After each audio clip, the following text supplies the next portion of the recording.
Railway ने बहुत ही सघन तैयारियां की हुई हैं। जो भी रेलवे का स्टाफ है वो सब लोग इस काम में लगे हुए हैं कि जो भी हमारे वैल्यूड पैसेंजर हैं वो सेफली, सिक्योरली और कंफर्टेबली अपने गंतव्य तक पहुंचे।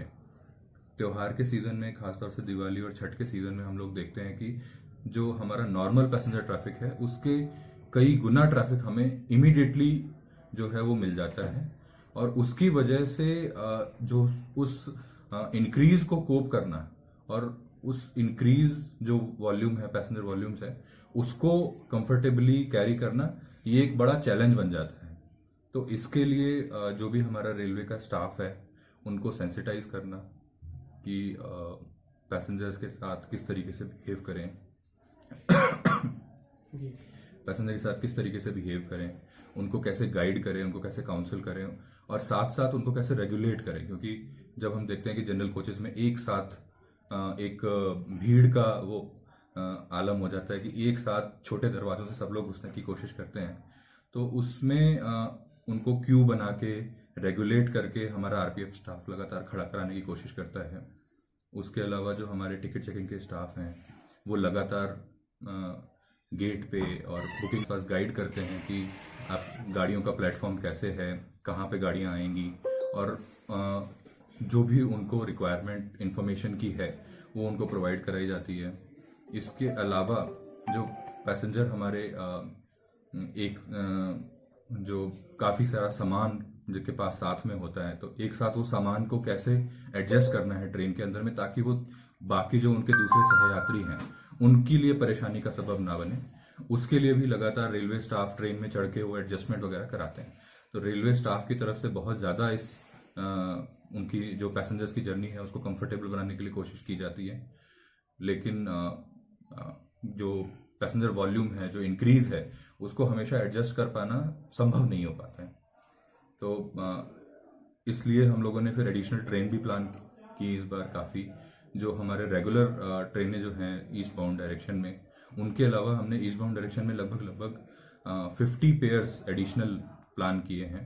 40 पेयर्स हम लोगों ने ऑलरेडी, जो कि ये फेस्टिवल सीजन शुरू होने के पहले ही अनाउंस कर दिए थे, और उसके बाद हमने लगभग 10 पेयर्स जो हैं उसके बाद में अनाउंस किए।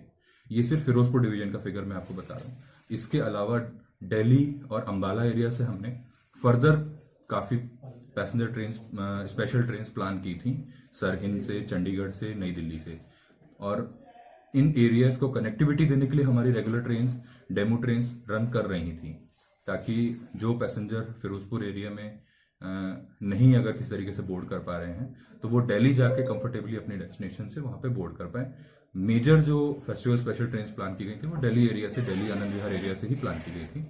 हमारे यहाँ से जो 50 पेयर्स लगभग प्लान किए गए थे, उनमें श्री माता वैष्णो देवी कटरा स्टेशन से, जम्मू स्टेशन से और अमृतसर स्टेशन से ट्रेन ओरिजिनेट हुए थे। उसके और इनके जो डेस्टिनेशन थे वो श्री माता वैष्णो देवी से कटिहार, जम्मू से बरौनी, फिरोजपुर से पटना स्टेशन, और जम्मू और अमृतसर से कटिहार और दरभंगा। इन डेस्टिनेशंस के लिए हम लोगों ने ट्रेन प्लान किए थे, और ये ट्रेन अभी भी रनिंग है। हर वीक में इनकी सर्विसेज अवेलेबल हैं, और जो भी पैसेंजर यहाँ से जाना चाहते हैं अपने गंतव्य तक, वो इन सर्विसेज का फायदा उठा सकते हैं। सर, रेलवे की तरफ से एक और चीज यहाँ पे देखी गई है कि वो क्यूआर स्कैन से टिकट खरीद सकते हैं। जी सर, ये फैसिलिटी पहली बार हम लोगों ने इस साल इम्प्लीमेंट की थी। बुकिंग काउंटर्स पे हम लोग देखते थे कि काफी ज्यादा रश हर साल देखने को मिलता था, और उसमें लंबी लंबी लाइनें लग जाती थी, क्योंकि एक साथ जो बुकिंग काउंटर की स्ट्रेंथ है उसको हम लोग ऑगमेंट करने की कोशिश करते थे। नॉर्मली हम 3 से 4 काउंटर ऑपरेट करते हैं स्टेशन पे, तो हमने डबल, ऑलमोस्ट 5 से 6 काउंटर ऑपरेट करने का लुधियाना, जम्मू और जलंधर स्टेशन पे ऑगमेंटेशन ये किया था। उसके बाद भी जो लाइनें रिजर्वेशन और बुकिंग के लिए लग रही थी, उनको और फैसिलिटेट करने के लिए हमने इस बार ये क्यूआर सिस्टम लगाया था, ताकि जो पैसेंजर टेक लिटरेट हैं थोड़े, या फिर जो ये अपने फोन, मोबाइल, स्मार्टफोन का यूज करके और ट्रेन की टिकट बुक कर सकते हैं, तो वो लोग ये स्टेशन पे ही ये फैसिलिटी अवेल कर सकते हैं कि क्यूआर कोड को स्कैन करके और डायरेक्टली उनके मोबाइल पे वो सिस्टम एक्टिवेट हो जाएगा, जिसके थ्रू वो टिकट बुक कर सकते हैं। अगर बात की जाए तो पिछले साल के मुकाबले इस साल कितनी ज्यादा ट्रेन है? लगभग ऑल ओवर इंडिया अगर हम लोग फिगर देखें तो उसमें 3 गुना से ज्यादा की ट्रिप इंक्रीज हुई है। लगभग 2000 के आसपास ट्रिप थे last year all over India level पे, और इस बार 6000 के ऊपर में ट्रिप जो रन किए गए हैं स्पेशल ट्रेन के, वो प्लान किए गए हैं। सर, जौन सी लुधियाना में घटना हुई है इसके बारे में आप क्या संदेश देंगे? स्पेसिफिक अगर आप जो मतलब कि भीड़ के कारण शीशे टूट गए हैं ट्रेन के। गाड़ियों के कुछ पैसेंजर्स के द्वारा जो पीछे से पैसेंजर चढ़ते हैं, जहां से अमृतसर से ट्रेन ओरिजिनेट वगैरह, अमृतसर या जम्मू से ट्रेन जब ओरिजिनेट होती हैं, तो पैसेंजर्स कुछ भीड़ को अपने अंदर ही रेगुलेट करने के लिए अंदर से खिड़कियां और शीशे बंद करने की, दरवाजे बंद करने की वो एक प्रवृत्ति थी। उसकी वजह से कुछ कोचेज में ये एक ऐसा इशू आया था कि उन्होंने दरवाजे बंद किए, और उसकी वजह से कुछ पैसेंजर ने खिड़कियों के थ्रू घुसने के लिए शीशों को डैमेज करने की कोशिश की।